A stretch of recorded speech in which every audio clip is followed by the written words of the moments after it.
Did you know the mighty city of Nineveh, once humbled by Jonah's preaching, rose again to become an empire so brutal its very name struck terror across the ancient world? Yet within decades, it vanished so completely, its location was lost for centuries. The prophet Nahum delivers the divine verdict explaining why. Hey there!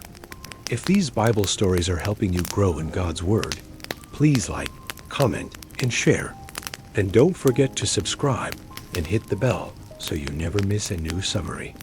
Let's keep spreading the word, one story at a time. God bless you. Now let's continue. This is a story about the overwhelming power of God's righteous judgment against unchecked cruelty and pride. The Lord is a jealous and avenging God.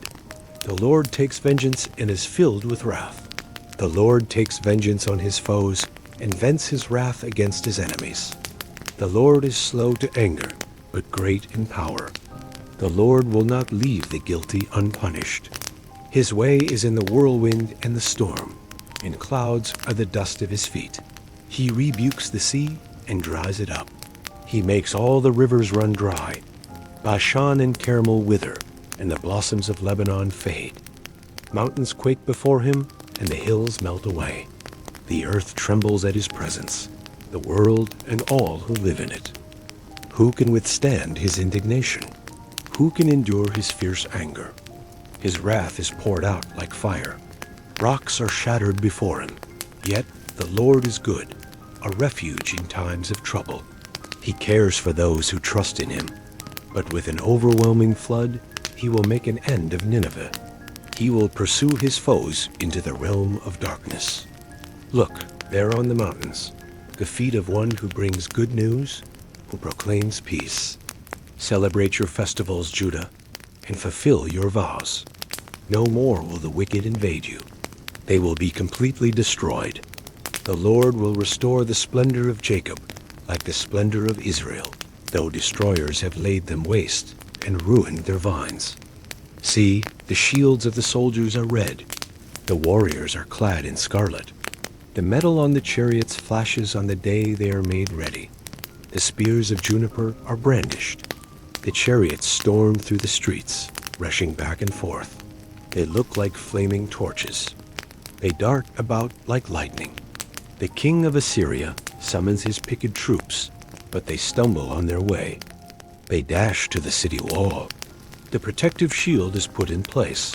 The river gates are thrown open. The palace collapses. It is decreed that Nineveh be exiled and carried away. Her female slaves moan like doves and beat on their breasts. Nineveh is like a leaking reservoir, draining away. Stop, stop. They cry, but no one turns back. Plunder the silver, plunder the gold. The supply is endless, the wealth from all its treasures. She is pillaged, plundered, stripped.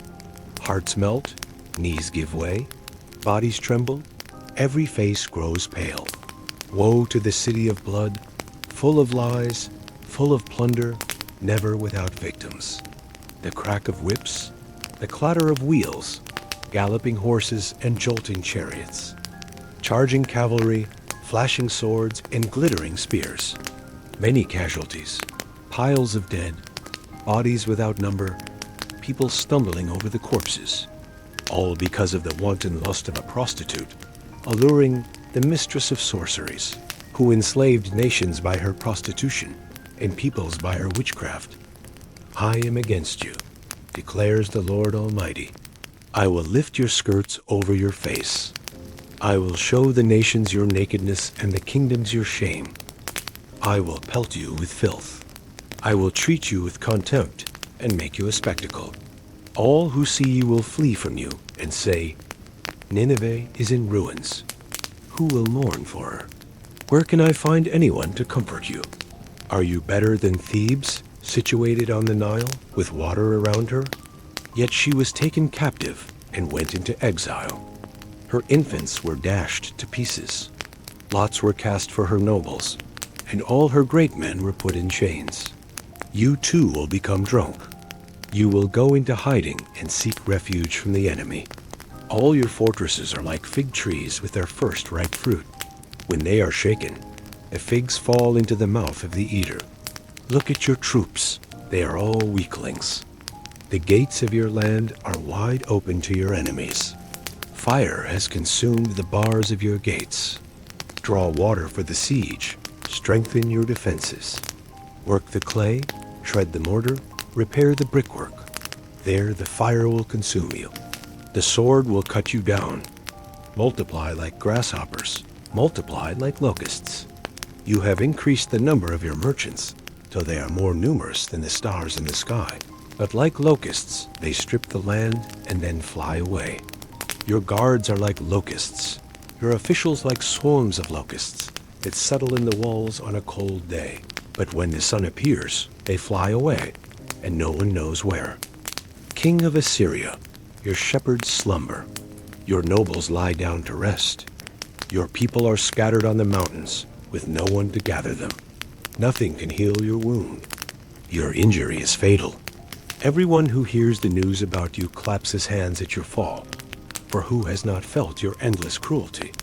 The book of Nahum powerfully affirms that God is sovereign over all nations, executing perfect justice. While patient, he will not tolerate relentless wickedness and oppression forever. Nineveh's brutal empire, built on violence and pride, faced the inevitable consequence of defying the righteous judge. Nahum vividly portrays God's wrath as terrifyingly real, a consuming fire against unrepentant evil. Yet, intertwined with judgment is a promise of refuge and restoration for those who trust in him. Like Judah, this stark contrast highlights God's complex character, fiercely just against cruelty, yet faithfully protective of his covenant people. The complete destruction of Nineveh stands as a permanent historical witness to the certainty of divine justice. God sees the suffering inflicted by the powerful, and his holiness demands accountability. While his timing may seem slow, his judgment is decisive and final. Nahum reminds us that human empires, no matter how invincible they appear, are ultimately subject to the King of Kings. Trusting in God's justice provides hope amid oppression, knowing the wicked will not prevail indefinitely. His goodness offers sanctuary, while his wrath assures that evil will not have the last word. Thank you for listening through. If you enjoyed this summary, please hit that like button and leave us a comment with where you are listening from.